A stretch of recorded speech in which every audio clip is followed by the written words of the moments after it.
الرحمن الرحیم. السلام علیکم دولا عزیز. من از شما همین را پرسیدنیم، ملت پرستی چگونه هست در قیامت؟ ملت پرستی را چگونه سزاوار است؟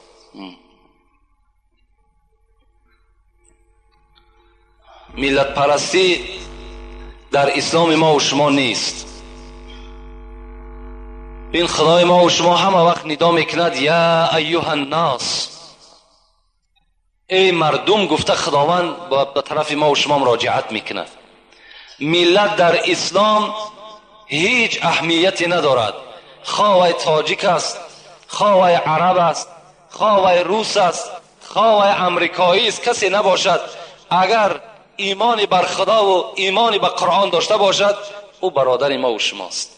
شخصانی که زوب داره، زوبتون ورم میکنه، عصبتون دا دستوید میکنه، زود عصبانی میشه، بزار ای همین لیچنیای 2000-3000 سومانه شدین و شما یک گیاه پیشنهاد میکنیم که از 13 نمود علف تیار شدگی کاملا طبیعی و بی خیمیکات میباشه. میخواین همین چیز رو دسترس کنین. برای دسترس کردن این گیاه طبیعی در شبکه پروفیل رقم های ما میشه یا اینکه در کامنتاریا زوب نویسید. ملت در اسلام هیچ اهمیت ندارد. من ندانم، لاهوری میگوید من ندانم مرز و بومش از کجاست. رسول اکرم میگه من ندانم مرز و بومش از کجاست، این قدر دانم که با ما آشناست. من از کجا میدانم که رسول اکرم کجاگی است؟ برای من چی لازم؟ همین قدر میدانم که او آشنای ماست، او شفاعت کننده ماست. برای ما خواه ملت عرب است، خواه ملت تاجیک است، اگر دین نداشته باشد او برادر ما نیست. همین بایزید بسطامی گفتند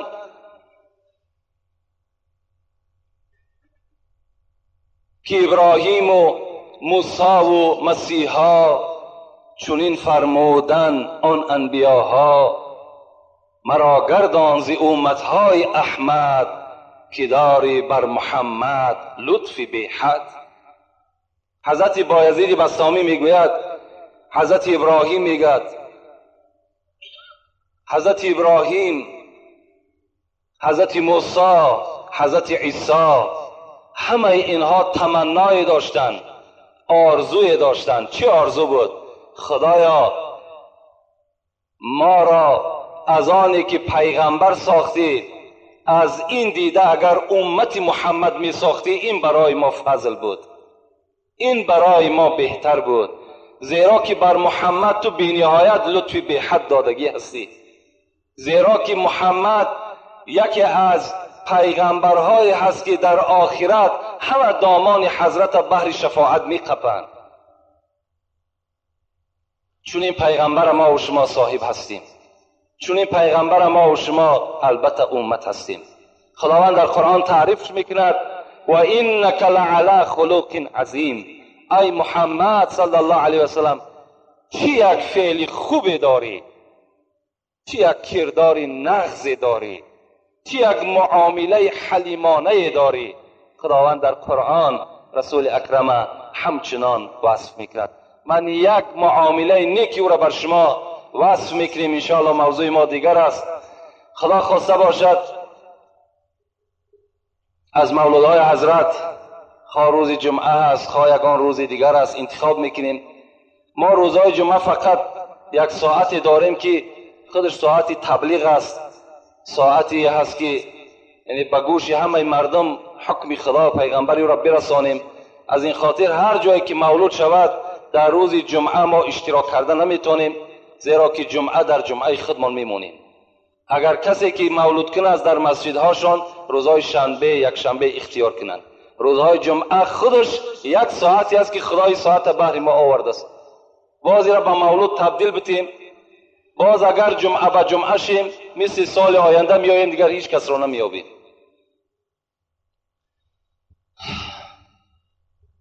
یک شخص به نام سمامه بود میگد از قبیله یمامه به طرف مدینه آمدن.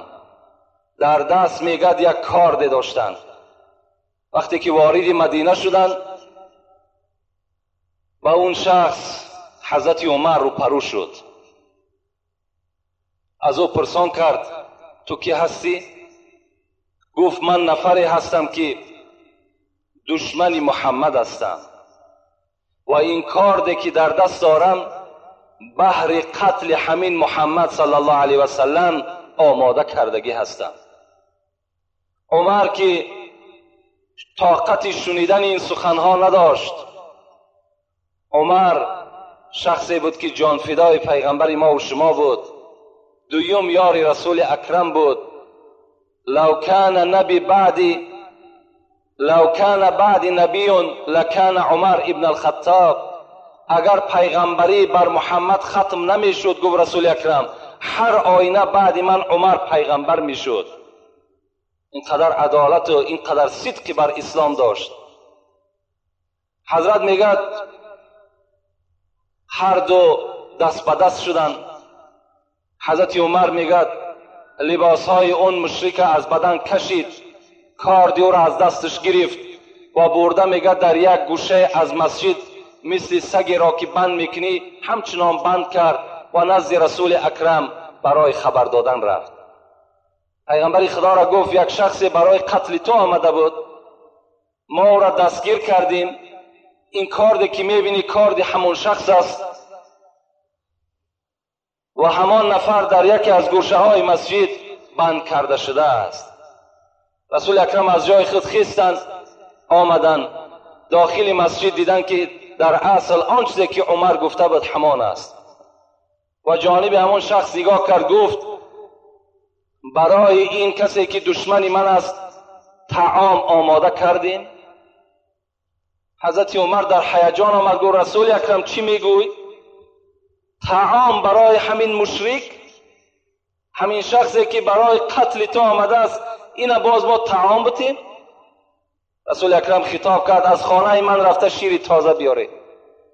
اگر حضرات دوان به خانه رسول اکرم رفتن، در یک ظرف شیر آوردن. رسول اکرم امر کرد دستهاش بکشاییم.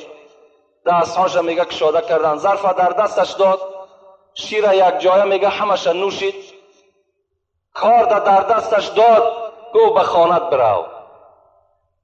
حضرت عمر گو رسول اکرم چی میشود که گردن ایره من بزنم؟ رسول اکرم توجه به عمر نکرد و حضرت عمر میگه پیش از آنی که این شخص از پیش رسول اکرم دور شود، گفت بگو ای مشرک خدا، اشهد ان لا اله الا الله اشهد ان محمد رسول الله، بگو کلمه طیبه را. لیکن این شخص میگه خودداری کرد، نگفت، رفت یک چند قدم رفت، میگه و پس گشت آمد نزد پیغمبر خدا، میگه بزانو زد، گفت اشهد ان لا اله الا الله اشهد ان محمد رسول الله. عمر در حیرت مان، گفت ای شخص، گفت الحال من بر تو این کلمه طیبه را عرضه کردم، چرا نگفتی؟ و بعد چند قدم گشته آمدی باز گفتی؟ گفت اگر در اون صورت من کلمه را عرضه میکردم، هر آینه بر من میگفتید که از حساب آنی که ما اسیرش گرفتیم، از حساب آنی که در سیاست ما افتاد، یعنی از ترس جان ایمان آورد، من که آزاد شدم، همچون مستقل از پیش ما که دور شدم، گشته آمدم ایمان عرضه کردم برای رضاگی خدا و برای معامله خوبی که پیغمبر بر من کرد. ببین چگونه یک پیغمبر حلیمی داشتیم. اسلام ما همچنان است. اسلام ما همچنان معامله بر دشمنهای خدا میکنه. موعظه ای که الحال داریم، این سوال و جواب هایی که در پیش من ایستادگی است، اینها را میخوام به سمع شما برسانم، زیرا که خیلی از حد زیاد شده است. باز چندین سوال ها در پیش ما منتظر جواب هستند. بسم الله الرحمن الرحیم.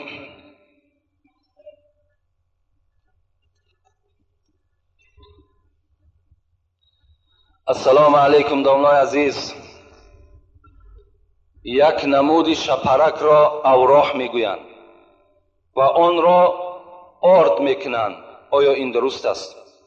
یک شپرکی هست که در خانه ما و شما ارواحکش میگیم. وقتی داخل میشود ما و شما را در حال ارواحهای گذشته من یادمان میآید. یعنی از ما ارواحهای گذشته هست، همین شپرک برای همون آمده است گفته ما و شما را یک یادآوری میکنند. لیکن در اصل این اصل ندارد. این ارواح به منزله شپرک نیست. ارواح های ما و شما، خاندان ما و شما می آید. ارواح های ما و شما برای خاندان ما و شما، برای نظارت زنی خودش، فرزندی خودش، خانه خودش چگونه معامله در او خانه است برای خبرگیری می آید. نظر میکنند که از خانه بر بحر او آیا یگان طعام، آیا یگان خیر احسان، آیا 2 رکعت نماز خوانده می شود یا نه. البته می آیند، لیکن شما میتونین ارواحهای خودتان با قدر ذره‌ی خودتان از خیر احسان چیکار کنین؟ خوشنود بسازین. با نمازها خوشنود بسازین. این ارواحکی که میگیم اینا البته اصل ندارن. این هم یک مخلوقی خداست. فصلش میشود، پیدا میشوند، هر خانه داخل میشوند. اگر بر همین بهانه هم اگر خانه‌ای که خیر احسان نداشته باشد با فکری همین اگر خیر احسان کرد، اینش هم خوب است.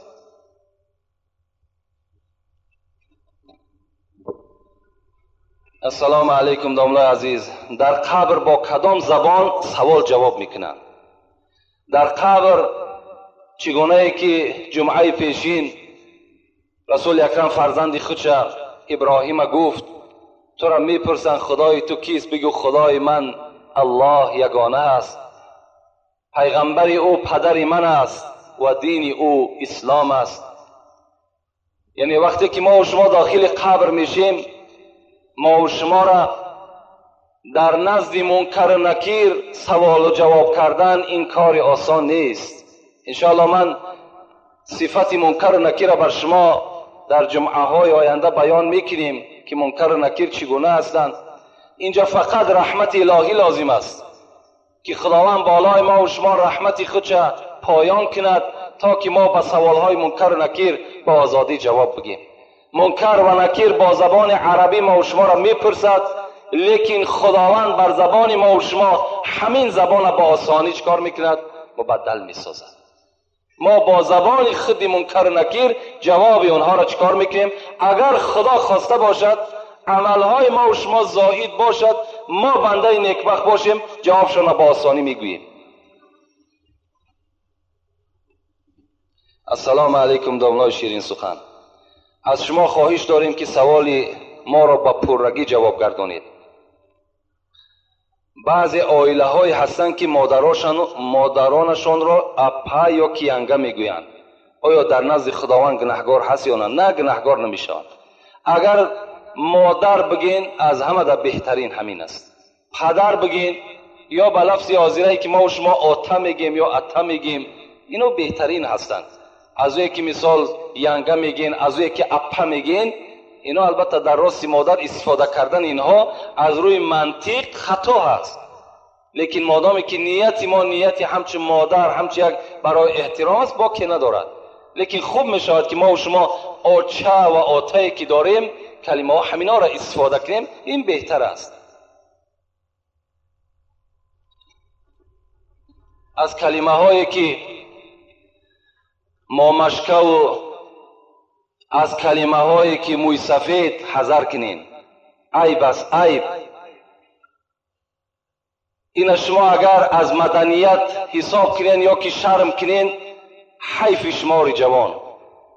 خواب در دهن همتا جوانی که شرم کند که پدر خچه آتا بگد، یا شرم کند که مادر خچه آچه بگد، یا مامشکه یا که مثال موی سفید. این چی است؟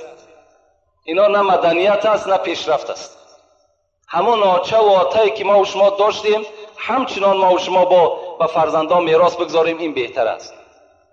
داملای محترم، من پدر و مادرم را گفتم مرا زن بده. او برای من گفت رفته خودت کار کنه زن بگیر. آیا پدر حق دارد یا من؟ در بعضی از حدیث ها در گردن پدر و مادر 4 حق است. یکی نام خوب ماندن، یکی فرزند را ختنه کردن، یکی پیش یک عالم برده تعلیم اسلام کردن و 4 فرزند خاندار کردن. اینا حق پدر هستند. لیکن امروز این جمعیت، این شرایط خود همون جوان خود فکر کنند. پدر ما و شما در زمان ما و شما را زن دادن میتونست که همه شرایط آماده بود. امروز این پدر و مادر ما و شما باز منتظر ما و شما هستند. ما خود کار کنیم، خود پدر و مادر را نان بتیم و به زم این باز خود خانه‌دار شیم. این بهتر است از اینکه پدر و مادر ما و شما دقت میتیم، پدر و مادر ما و شما مثال حقهای خودمان بالای او میپرتاییم، از این در خدمتشان کنیم، عائله دار شیم، دعاشون بگیریم. این برای ما و شما بهتر است. نگردیم از پسیانی که پدر ما حقدار است که مرا زن بتد بیستیم مطلی او به یگان کار دست درازی نکنیم. اینم خطا هست.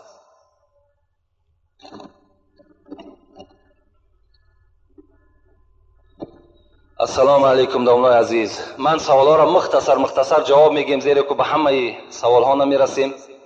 من از شما خواهش میکنم که این سوال من رو جواب دهید. ما با یک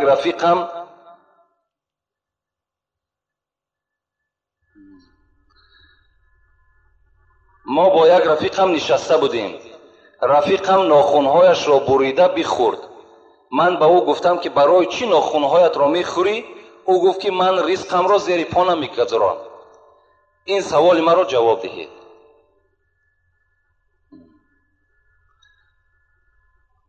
البته این ناخونی که ما و شما از ناخونهای پا میگیریم یا دست میگیریم این رزق نیست. اینا حرام است خوردنشان. مادامی که اگر این رزق باشد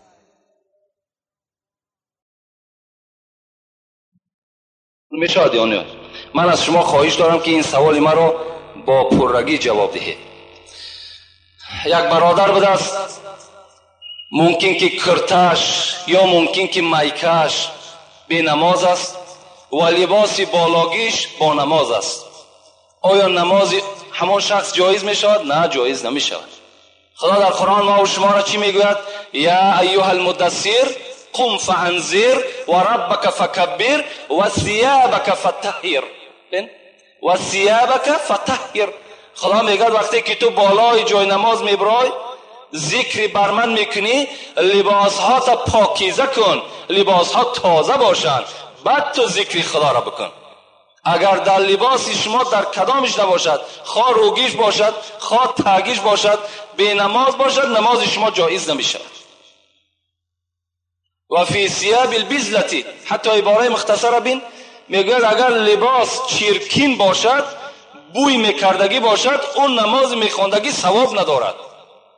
از چیرکش، از بوی لباس هم پرهیز کنید.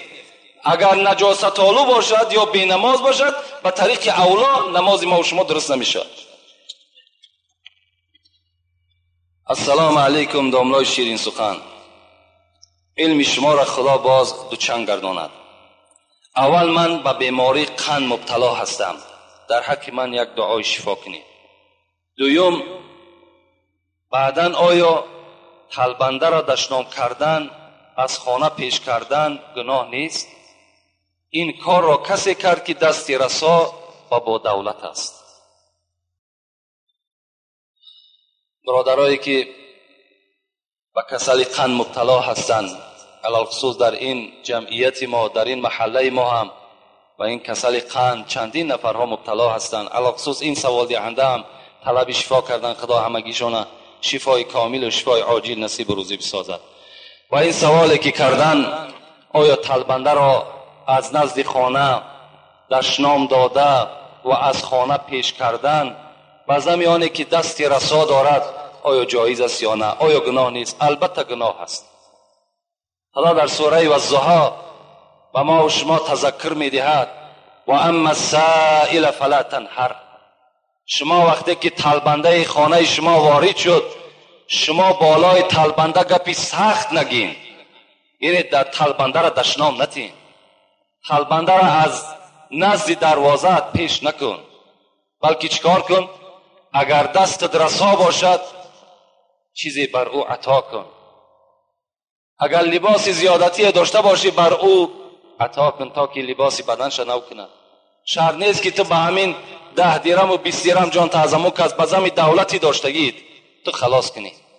اگر میتونی جوان مردی کن، خدا دولت بر تو داده است، بهر این داده است که دست یک تلبنده را بگیری، دست یک همسایه را بگیری، دست یک طالب علم را بگیری، برای یک برادر یک کتاب بخری. برای همین دولت داده است. دولت برای چی دیگر هست؟ رسول اکرم چی میگوید؟ در حدیث مبارک میگوید هر وقتایی که اگر متنهای عربیش نمیگم، ابو هریره روایت میکند وقتی که انسان سحر از خواب بیدار میشود، دو ملائکه بالای خانه همان شخص میفراید. یقول احدهما، یک تای همین ملائکه چی میگوید؟ اللهم اعطی منفقا خلفا. خدایا اگر همین بنده تو خیراندیش باشد، همین بنده تو دست درازی کند، همین بنده تو سخی باشد، خدایا اگر یک سوم همین بنده صرف کند، در عوضش 700 سومش عطا کن.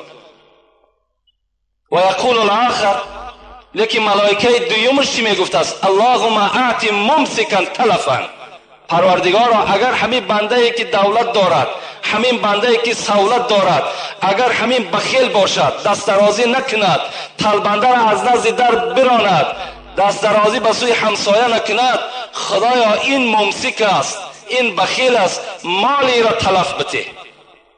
این دعای ملائکه هست در حق آدمی که بخیل است. از این خاطر هیچگاه ما و شما بخیلی را پیشه نکنیم. زر و نعمت اکنون بده کان توست.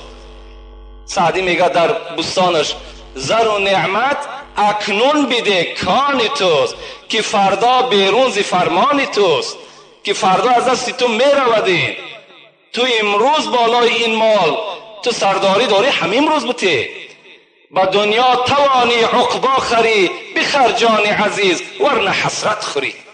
بر همین دنیا تو میتونی، بر همین مال و اولاد چیز چارت میتونی که آخرت بخری. تو بخر که فردا پشت دست میگزی، دیگر فایدت نمیکنه.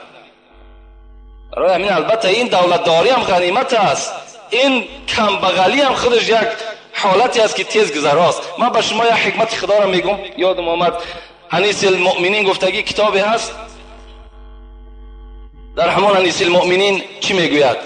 میگوید یک روز مثل همین سوالی برادر کرده است، یک زن با همراه شوهر در پیششان میگد مرغ بریان بود، طعام میخوردن. به ناگاه یک فقیر، یک طلبنده در اونها را کوفت، در اونها را تق تق کرد. اجازت داخلش دادن، داخل شد، آمد نگاه کرد که این زن و این شوهر هر دو در پیش مرغ بریان دارند، خورده ایستادند. زن میگد به جانب اون شوهر چی گفت؟ شوهر گفت این آدم طلبنده است، این فقیر است. چی خوب میشود که همین مرغ پیش او بگذاریم، ما که دولت داریم، سهولت داریم، فردا باز میخوریم. شوهر چی گفت؟ شوهر که آدم بخیل بود، آدم تنگ دست بود، گفت این طلبنده را از خانه بیرون کنید. طلبنده را از خانه بیرون کردن. زمانها گذشت، حکمت خداست. چندین سال میگه از بین گذشت، همین مرد ثروتمند دولتش از دستش رفت، فقیر شد، گدا شد. زن که طاقتی بر بیمالی این شوهر نکرد، بر بی دولتی این شوهرش طاقت که نکرد، گفت شوهر مرا طلاق بده. شوهر طلاقش داد. از دست این میگه شوهر بیرون شد، رفت و یک شوهر دیگر میگه در نکاح خود در آورد که او خیلی با دولت بود. روز میگه در همون خانه نشسته بود، همین زن با این شوی نوی با دولتش مرغ بریان میخوردن. بناگاه میگه یک طلبنده داخل شد. طلبنده داخل شد، تق تق کرد، گفت چیزی بر من عطا کنین. این شوهر که آدمی سخی بود، خدا ترس بود، گفت زنه گفت این مرغ بریان برده به دست همین آدم طلبنده بدی. برد، میگه بالای لالی و در دست همین طلبنده عطا کرد و میگه گریه کرده به پیش شوهرش آمد. شوهر گفت برای چی گریه میکنی؟ برای همین یک مرغی که ما در راه خدا خیر کردیم، برای همین گریه میکنی؟ زن گفت نه، گریه من برای این است که همین شوهر من بود، همون شوهری به دولتی که من داشتم، امروز همین نزد من با به دروازه من طلبیدنی آمد. این شوهر نوی به دولتش چی گفت؟ گفت تعجب نکن تو ای زن، همون مردی که در خانه شما طلبندگی در آمده بود همون من بودم، همون من بودم، خانه شما داخل شدم بر من مرغ ندادین. حکمت خدا را ببین، حکمت خدا را ببین. به دولت مناز، به مهنت ملال که این هر دو را زود از زوال. به دولت نازیدن لازم نیست، به فقیری و تنگدستی نازیدن لازم نیست. برای چی؟ برای فقیری که شما دارین، برای این در هر جا عرض شکایت نکنین. میگد که این هر دو را زود از زوال. اینها زود است که یا دولتدار به دولت می شود یا آدم فقیر به دولت می شود. حضرت سعدی گفتند همین است رسم سرای درشت، گه پشت زین و گه زین به پشت. این دنیا را قاعدش همین است، گه بالای زین سواری، گه زین در پشت ته است. برای همین هیچگاه هر کسی که پیش ما دست دراز میکند خدا شما را دهنده کند، هیچ وقت گیرنده نکند. شما بتین چیزی دارین عطا کنین، انشاءالله خداوند خیر دولت شما را زیاد میکنه. پیغمبر ما و شما به خدا قسم میخورد والذی نفس محمد بیدی، قسم بر آن ذاتی که جان محمد در دست اوست، ما نقص مال عبد بالصدقه. اگر کسی که در راه خدا صدقه میکند به خدا قسم گفتن محمد که مال او کم نمی شود، مال او زیاد می شود. السلام علیکم داملای شیرین سخن. یکی از مخلصان اشدی شما، دو شخص قهری‌اند. یکی از آنها در مسجد پیش درآید، نماز دیگرش درست می شود. خواهش میکنم که پرتر بفهمونید. دو آدم قهری هست، یکی پیش از یکیش داخل مسجد شود، آیا نمازش که از شخص دیگرش که از پس او میدراید نماز او قبول می شود؟ نماز هر دوش فاسد. برای چی؟ رسول اکرم میگه من کان له کینون فلیس له دینون. کسی که در دین در دلش ذره کینه دارد بر یک برادر مؤمنش، او انسان دین ندارد، ایمان ندارد. شما چرا قهری میکنین؟ برای فرزندت، برای زنت، برای مال دنیا قهری کردی. پیغمبر تو بر تو سفارش میداد که از 3 روز زیاد قهری نکن. اگر از 3 روز زیاد تو با یک برادر مؤمن قهری کردی، کسف که دمیهی مثل که خونی او را تریزاندگی هستی. قهری نکنین هیچگاه، زیرا در نماز شما، در روزه شما، در همه عبادت های شما نقص پیدا می شود. این برادر توست، اینم خدا را میپرسته، پیغمبر خدا را امتش است. چگونه تو با او قهری میکنی؟ میلش بی غضب نمی شود.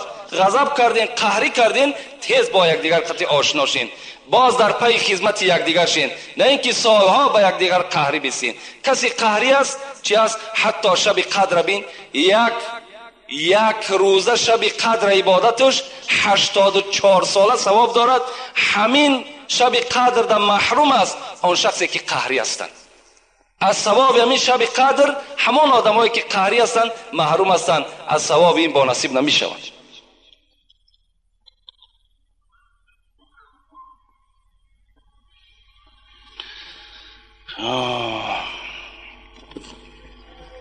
السلام علیکم داملای شیرین سخن. از شما خواهش میکنم که سوالم را با پورگی جواب دهید. در تویها و در نوروزی ها گلبزم میگویند، حالا این درست است یا نه؟ گپ های بیشرم میگویند. دخترها و پسرها باشن با دقت گوش میکنن. مادامی که خود جواب همین سوال گفته، گلبزم هایی که میشود بین خواهر ما و شما و بین بگیم مردهای بیگانه از کجا صحیح میشود؟ از کجا درست است؟ کجا درست است؟ با این گوش هایی که ما و شما با شنیدن این گلبزم ها حوالش میکنیم، فراموش نکنیم که خدای شما میگه این السمع والبصر والفؤاد کل اولئک کان عنه مسئول. چشم های شما، گوش های شما، تمام اعضای شما در روز قیامت در بالای شما مسئولیت دارند. برای هر یک اعضایی را که در راه خطا تو صرف کردی، برای اینها در نزد خدا جوابگو هستی.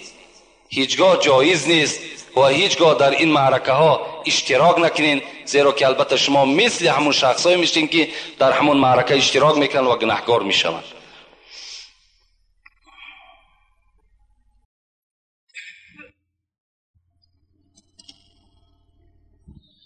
داملای شیرین سخن، السلام علیکم. خدا شما را صحت سلامت نگه دارد. شما فخر کلاب ما هستید.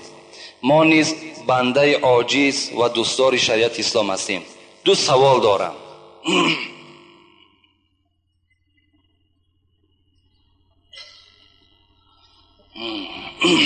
کدام گونه سگها را کشتن در اسلام جایز است و در کیها داشتن سگ جایز است؟ دویم سوال، اسلام چی معنی دارد؟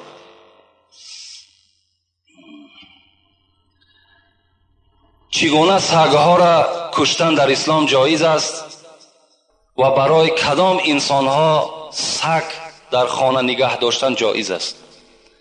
پیغمبر ما و شما حدیث های مبارک نویساندم، میگوید لا تدخل الملائکه بیتا فیه کلب و سوره. این ابو هریره ابی طلحه روایت میکند. حضرت میگوید پیغمبر خدا گفت که ملائکه های رحمت در خانه که سگ هست و در خانه که صورت هست داخل نمی شوند. شما ای مردم مسلمان از خاندانتان صورت های بی‌معنی را دور کنین. خاندان همه ما و شما به صورت ها تبدیل یافته است. خانه جین و شیطان شده است. صورت ها را از خانه هاتان دور کنین، صورت پرست هم نشین. و سگ ها هم در خانه بدنش چی هست؟ سبب این است که ملائکه های رحمت در خانه ما و شما داخل نمی شود. برای کیها جایز است؟ رسول اکرم میگه شخصی که اگر رمه داشته باشد، شخصی که اگر زمین داشته باشد، برای پاسبانی زمین، برای پاسبانی رمه و اگر حولی کلان در خانه داشته باشد، برای او انسان هم سگ داشتن گناه نیست. یعنی حولی هایی که ما و شما داریم در اینها سگ نگاه داشتن جایز است، مگر سگ در داخل خانه راه دادن در کار نیست. خانه‌ای که ما و شما میشینیم در او طعام میخوریم، در اونجا جای مثال خواب ما و شماست، در همون داخل خانه جایگیر کردن سگ جایز نیست، در حولی باکی ندارد. خب اسلام چی معنا دارد؟ اسلام معناش همین است که در همه امرهای قرآن و سنتهای پیغمبر تسلیم شدن این اسلام است. اسلام معناش این است که به هیچ کس ضرر نرسان و از هیچ کس ضرر نبین. این اسلام ما و شما چنان دینی هست که در داخلش همه رحم و انصاف جایگیر است. این بهترین دین در روی دنیاست و بهترین دین از جهت آنی است که ما و شما در آخرت از حساب همین دین اسلام در نزد خدا چکار میکنیم؟ نجات میابیم. زیرا خدا خود میگه این الدین عند الله الاسلام، به درستی این که دین در نزد من اسلام است. همین اسلام ببین که امروز اگر چنده که دشمنان اسلام دین ما را به دین تروریستی و دیگر حواله میکنن، آن کسانی که این سخن نسبت دین ما میگن خود اونها تروریست هستند. چی جای تروریستی دارد دین اسلام؟ در وقتی که امین بایزید بسطامی را ما به شما یک قصه شا بگم. از بسطام حضرت در میانش یک تخم را بست میگد برای در راه خوردن. اسلام آداب شبین، رحم شبین. آمد به شهر حمدان رسید، بین چند صد کیلومتر طی کرد. وقتی که در یک حمدان نشست، خواست که همون تخمی که همراه خداوردگی بود برای استعمال استفاده کند، نگاه کرد که پر مورچه هست. حضرت میگه هم تا پیچون، گفت این مورچه های همون شهر باستان هستند. شهر بستام همین مورچه ها از شهر بستام آمدگی هستند. این من اگر در شهر حمدان حاضر اگر اینها را من کشاده کنم، اینها همه سرگردان میشوند. اینها را باید شهر خودشان بردن در کار. حضرت پس گشتن بستام آمدن، همون مورچه ها را در شهر خودشان کشادن. ببین این رحم بی انصاف بی اسلام ببین چگونه دین است. دین ما و شما دین نصیحت است، دیگر هیچ چیز ندارد. سلام علیکم داملای عزیز. سنی مذهب از شیعه مذهب چی فرق دارد؟ سنی مذهب نیو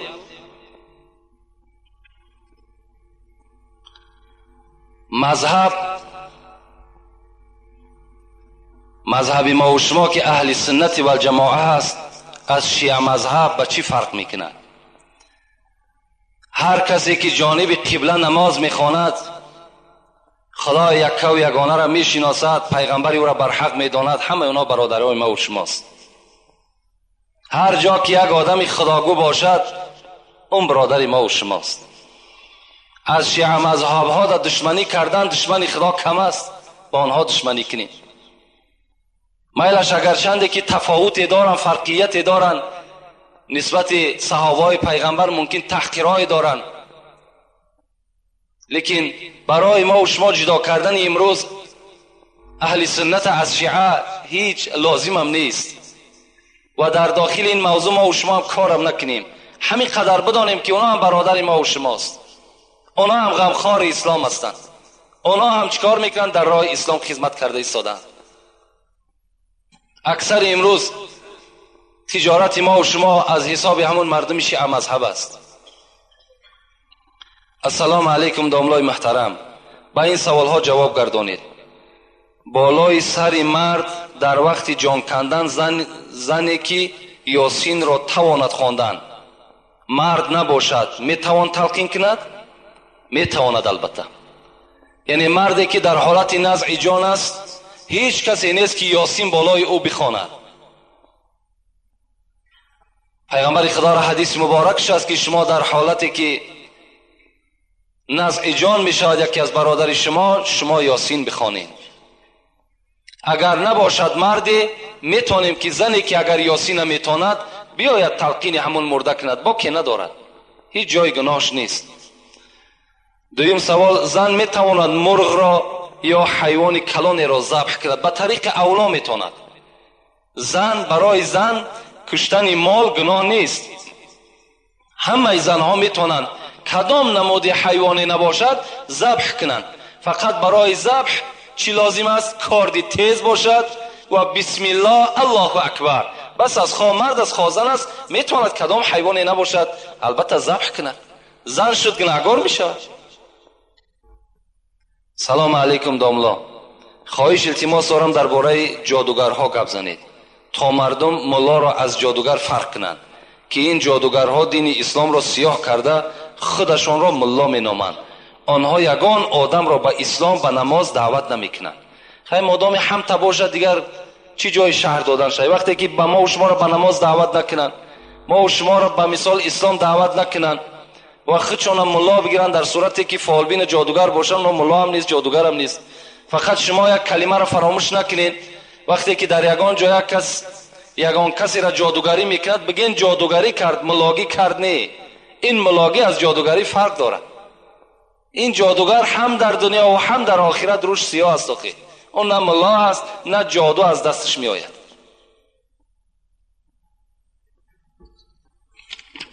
السلام علیکم داملای عزیز، به همین سوال من جواب دهید. به حاجتخانه بی‌طاقی در آمدن اوبال است؟ من به حاجتخانه در آمدم، مرا یک ملا جنگ کرد که بی‌طاقی نداره. راست میگه. در یکی از فتواها ما به چشم خود دیدیم که داخل حاجتخانه انسان باید که سر لوچ داخل نشود، زیرا که حاجتخانه خود مکان جین هست و جین عادت شمین است که هر جایی که اگر یک یعنی بدن لوچ بیابد حتمی در اونجا زلال میرساند.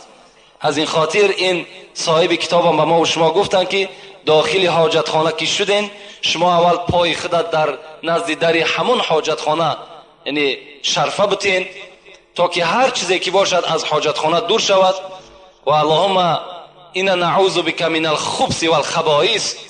خدایا از این نجاستی که مرا آزار میدهد خدایا این را از بدن من دور بساز گفته با همین قدم پای چپ داخل چی شو؟ حاجتخانه شو و سر خطا بپوشان. این بهتر است برای که ضرر جین به تو نرسه. بسم الله الرحمن الرحیم. السلام علیکم داملا عزیز، من از شما همین را پرسیدنیم، ملت پرستی چگونه هست در قیامت؟ ملت پرستی را چگونه سزاوار است؟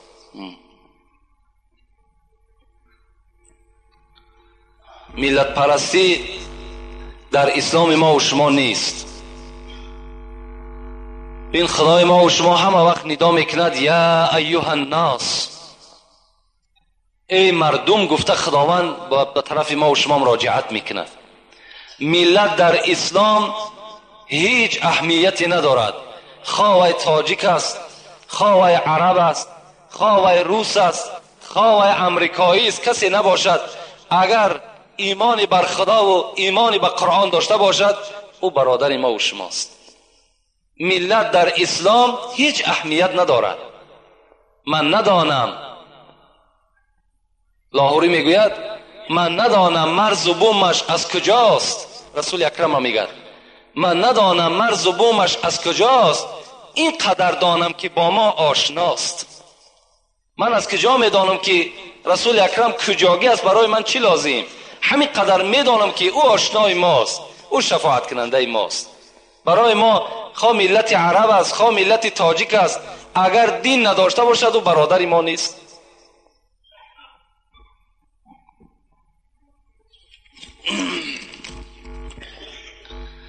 السلام علیکم دامنای شیرین زبان. آیا چنین طلاق درست است؟ وقتی که زن حامله‌دار باشد و در بستر بیماری خواب باشد و شوهر به عصبانیت و به مجبوری والدین او را به یگان شاهد 3 طلاق میکند و زن با او سوال و جواب نمیدهد، مرد از بیمارخانه برآمده میرود. یعنی یک مرد بوده است زنش در بیمارخانه خواب بوده است، پدر و مادرش مجبور کردن که همان زن طلاق کن. این جوان رفته است به حضور شاهد زن طلاق کرده است. البته طلاق می شود. در طلاق کردن شاهد شرط نیست، در نکاح کردن شاهد شرط است، لیکن در طلاق کردن شاهد شرط نیست. حتی اگر تو میتونی که به خط بنویسی که مثال به عائله خودت که من تو را 3 طلاق کردم، طلاق می شود. برای این در طلاق کردن هیچ وقت کوشش نکنید، سراسیمه نشین. طلاق کردن بسیار یک کار ناخوبی هست.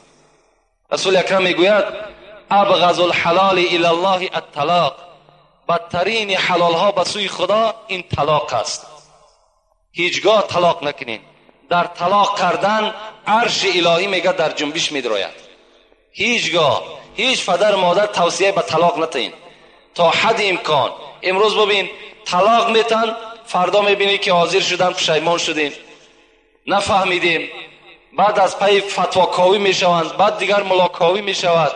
چی لازم یک زندگی حلال خطا و زندگی حرام چکار میکنی؟ البته آلوده میکنی. هیچ وقت به طلاق کردن شما سراسیمه نشین. یک سوال دیگر جواب میگیم به همین.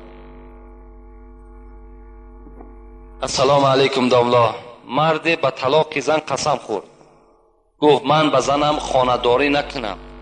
به 3 طلاق زن قسم خورد. زن حیض دید. اگر به قسم میخوری که زنم 3 طلاق فلان کار نکردم، در اصل کرده باشی، زن طلاق شده است. فرق ندارد. شما به زن طلاق قسم که خوردین، زنتون طلاق میشود. او چی لازم؟ قسم دیگر نیست، فقط باید همین زن طلاق ما و شما قسم بخوریم. فرق ندارد. او حیض میبیند، او زن حامله دار است، او زن بچه میزاید، یا 2 بچه میکند یا 3 بچه میکند، چند تایی بکند، طلاق است. لفظ طلاق گفتی زن طلاق میشود.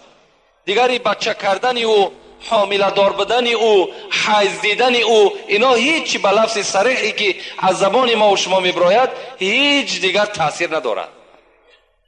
باز تاکید میکنم که دور باشین، طلاق نکنین.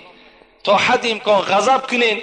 اگر یکی مبادا یگان کار یگان مهماتی برآمد، میلش یگان غضب و یگان کار مثال یگان آداب است، ادب دادن است، یا یگان کار دیگر پیشه کنین، لیکن طلاق نتین تا حد امکان. خدا عاقبت همه ما و شما را به خیر بسازد. از ثواب و ثمره این امر معروف و نهی از منکر خدایا نامه اعمال ما و شما را پر از ثواب بسازد. مرادها و مطلوبهایی که در دل دارین خدای با فضل کرم خودش برآورده خیر بسازد. این برادری که در اینجا خیر کرده با امید آنی که در حق مادرشان دعا کنیم خدا مادرش رحمت و مغفرت گورش پر نور بسازد و فرزنداش خدا عمر دراز با برکاتی با توفیق نصیب روزی بسازد. ربنا افتح بیننا و بین قومنا بالحق و انت خیر الفاتحین برحمتک یا ارحم الراحمین. خیر احسان هایی که در اینجا شده است اینها را خدای مهربان به درگاهت مقبول بسازی و ماه مولود پیغمبر خداست. این بندگان خیر احسان کردگی را خدایا به شفاعت پیغمبرت موفق بسازی. ربنا افتح بیننا و بین قومنا بالحق و انت خیر الفاتحین برحمتک یا ارحم الراحمین. سوال هایی که باقی مانده است انشاءالله میبینیم جمعه آینده کنی و شاید به جمعه های آیندهش باز یک سوال جواب دیگر انشاءالله تشکیل میکنیم.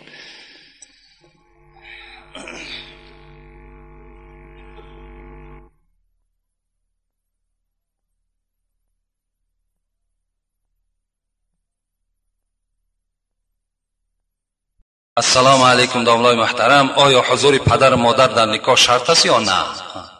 یعنی در نکاح حاضر شدن پدر مادر اگرچنده که فقها میگویند شرط نیست، لیکن با مرور زمانی که الحال ما و شما زندگی داریم حضور پدر مادر شرط است.